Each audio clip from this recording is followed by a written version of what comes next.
Assalamualaikum warahmatullahi wabarakatuh. Ya, jumpa lagi dengan saya Budi Ranto Payu di channel Atur Ruang. Dan kali ini kita akan bahas soal ITMG ya, tepatnya updating soal ITMG. Karena hari ini tanggal 22 Februari itu tiba-tiba saham, semua grup saham itu yang saya ikuti itu rame ya, tiba-tiba rame mendadak dengan informasi bahwa uh, laba salah satu perusahaan tambang terbesar batubara ya, itu ITMG itu turun drastis ya. Ini kalau kita lihat sini berbagai beritanya itu langsung rame ya di timeline itu.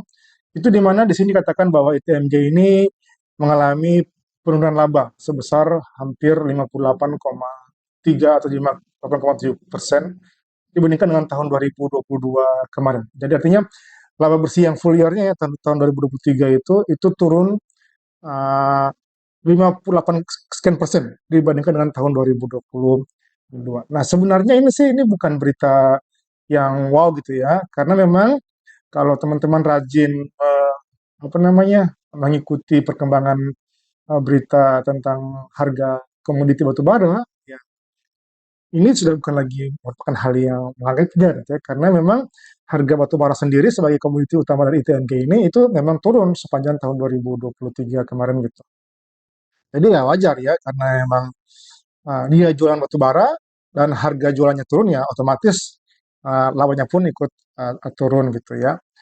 Nah, mengutip dari dari mana dari uh, Stockbit ini laba bersihnya itu ya dari tadinya 19,02 triliun itu tinggal 7,8 triliun sekian. Nah, dengan demikian EPS-nya pun turun ya dari 16.560 di tahun 2022 untuk full year-nya, tapi tahun 2023 full year itu tinggal menjadi 6.836,39 rupiah per lembar sahamnya tentunya dengan menggunakan kurs yang berlaku gitu.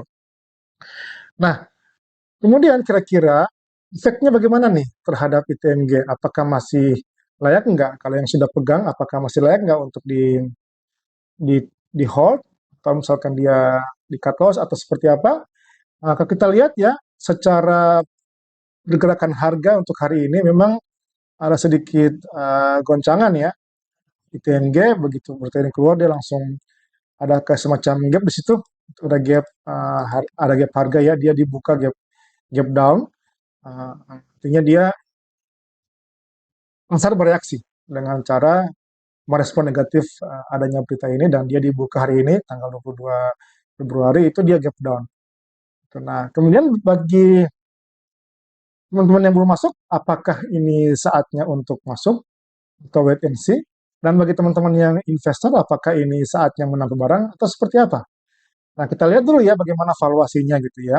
Nah, kalau yang saya hitung ya, saya menggunakan hitungan saya begitu. Ini kalau kita lihat ya, dengan kita memasukkan nilai ITMG untuk yang terbaru ya, yang full year-nya EPS-nya sebesar 6.836. Nah, kemudian saya dengan mengambil rata-rata dividen payout ratio selama dari tahun 2012 sampai tahun 2022 sebesar 88%. Nah, saya kalikan ini 0,8 aja. Saya kalikan di level 0,8 ya. Nah, saya dapatkan untuk DPS estimasinya sendiri itu sebesar 5.469 rupiah. Kalau kita diasumsikan ITMG akan membagi 80% dari total DPS. Tapi kalau misalkan kita ambil yang minimalnya nih, ini yang 0,6 tahun kemarin ya, 0,6, maka dividen uh, ITMG itu akan berkisar di level 4.100 kalau minimalnya. Tapi kalau kita ambil yang moderatnya, yakni di level 0,8 yang tadi, 0,8, atau bahkan 0,85 ya kalau kita ambil rata. Itu di level 5.800. Nah, coba kita hitung ya. Nah, sekarang bagaimana valuasinya? Baik dengan menggunakan nilai minimum atau maksimum gitu.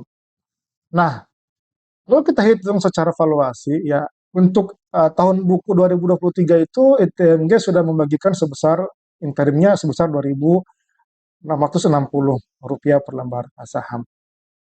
Nah, sehingga dengan kalau kita proyeksikan nilai dividennya sebesar tadi ya, sebesar 0,85 itu, maka nilai sisa dividen per share yang akan kita terima nanti, yang masih akan kita terima nanti masih di angka Rp3.150 per lembar saham. Nah, seandainya dengan harga hari ini ya, harga hari ini dia setara running di level 26.225, 26.225, maka yield untuk dividennya itu masih di angka kurang lebih 12 persenan lah ya, di kisaran 12 persen. Ini kita kalikan masing-masing. Cukup menarik.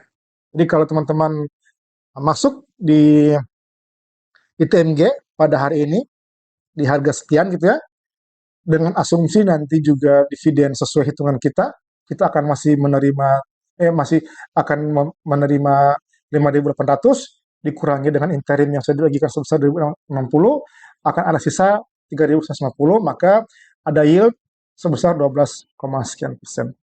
Saya pikir menarik ya, sangat menarik ya, di atas deposito plus inflasi. Jadi, tapi terserah teman-teman semua.